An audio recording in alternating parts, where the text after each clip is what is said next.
We had a horrible, horrible wildfire in the state of Oklahoma, and, didn't think they did a really good job. Here's the deal. Why do I even have a Department of Forestry? Let's just get rid of the whole thing. Well, harsh words from Governor Kevin Stitt after devastating wildfires across the state last month. 4 people lost their lives. 500 homes were destroyed.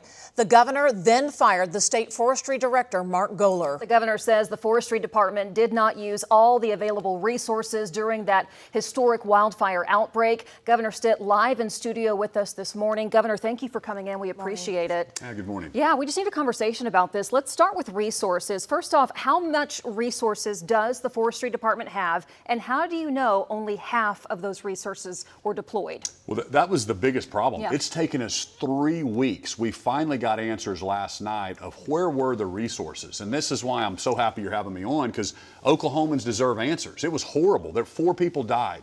Homes were destroyed. Thousands of acres of ranch land. And when I found out that not all of our resources were deployed on these historic fires, I lost it on the bureaucracy. Listen, I love our firefighters and our rural firefighters and our volunteer firefighters, but they were needing state resources, and the bureaucracy let them down. It did not deploy them. How did that happen? Because you have a war room with, emergency managers. Where's the breakdown in that communication then? That's also the problem. We have a war room, so to speak. Annie Vest runs that, and they're not there working with them saying, hey, we've got these resources. Guthrie's calling for more resources. Stillwater, Manford. I found out we had 1 forestry person in the Manford fire. That destroyed a bunch of homes. And yet we left 47 people in southeast Oklahoma. And that's when I said, I've got to hold someone accountable. As governor, this is unacceptable. We needed all of our fire hoses pointing on those fires, right? I'm not frustrated that there were fires. That's going to happen. But when we didn't use those resources wisely, that's when I'm going to hold it accountable. And you know what? Trump, this is what happens with President Trump. You'd fire a bureaucrat and everybody starts spinning and going out of control. Oh my gosh, somebody lost their job. I will hold people accountable if they're not doing their job and supporting our local firefighters and actually suppressing fires in the state of Oklahoma. As far as logistics are concerned, though, you don't know where a fire is going to break out. So once you have everything staged where you need it to be, how quickly can you move those resources when, oh my goodness, Manford is losing people? Yeah. How can they get it there that quickly? Well, number one, you're right. I'm not mad that the fact that maybe they took an hour late or 2 hours or whatever, but we had plenty of notice to stage where they were coming from. Okay. But then even on Saturday and Sunday, if you remember, humidity levels went back up, the winds died down. And at that point, we didn't even 2 days afterwards, we didn't get all of our resources to actually put the fires out, because remember, then it sprung back up that following week with high winds and low humidity. And we didn't even get the fires out when we should have. So don't you think we should have brought all of our resources on? We were asking for Louisiana and Arkansas to come help, and we didn't even have all of our resources. That's where I said this is unacceptable. Mm-hmm. You kind of made more headlines when you said we should dismantle the forestry department altogether. $75 million in state budget goes to that. What is the answer then if you did do it? That sounds so shocking. What would the outcome be? Well, and Oklahomans have to realize that. I said that because we were getting no answers. It took us 3 weeks. So we had to fire a couple more people at the top level of forestry, because it was insubordination to Blaine Arthur. She was trying to get answers. Listen, we're not going to get rid of forestry. I love our forestry. Those guys are doing what they're told. The bureaucracy at the top, their management let them down by not deploying them accurately. And so $75 million, you're exactly right. That's a lot of money. Let's make sure that that's at our rural firefighters. That's at there's a lot of pass-through dollars to go into our volunteer fire departments. And so that's the point. I want to make sure that next time we have a wildfire, because we're going to have it again, and as a manager and as the businessman governor, I want to make sure that we have all of our hoses pointing on those fires to protect lives and homes. Governor, why did you not issue a statewide burn ban? Well, first off, we're going to do that every time Annie Vest or the people tell me to. Counties can already do it, but it didn't hit the threshold at that point, is what they told me.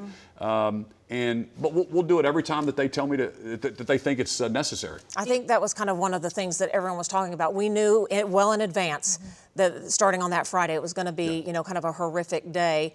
And that's what we all just kept saying, like, why are counties, why is the state just not kind of getting in there and preventing this? I mean, we do it with tornado emergencies.